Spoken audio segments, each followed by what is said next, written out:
applications for liquor licenses.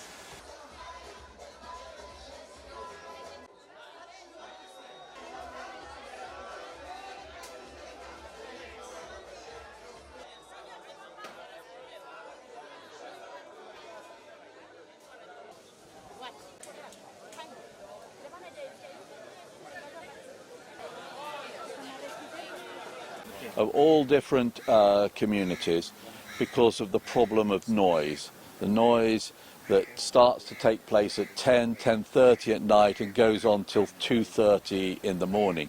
Nobody can sleep. Tuko hapa kumwambia Mr. Nicholas na wale residents wote wako hapa. Right now tukitoka hapo tunaenda kwa hiyo club na tunaenda kusimamisha hiyo music na kesho tutawaserve na order.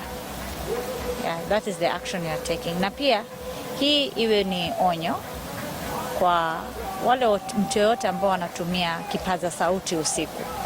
Iwe ni pale maombi, iwe ni sherehe, iwe ni harusi, huwa kuna special license mtu anaenda kuchukua.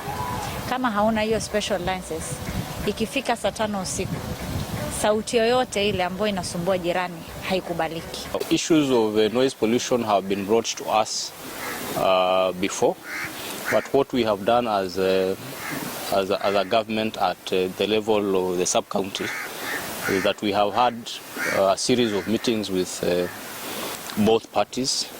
The establishments where this noise is coming from, we have had meetings with them and we have tried to sensitize them.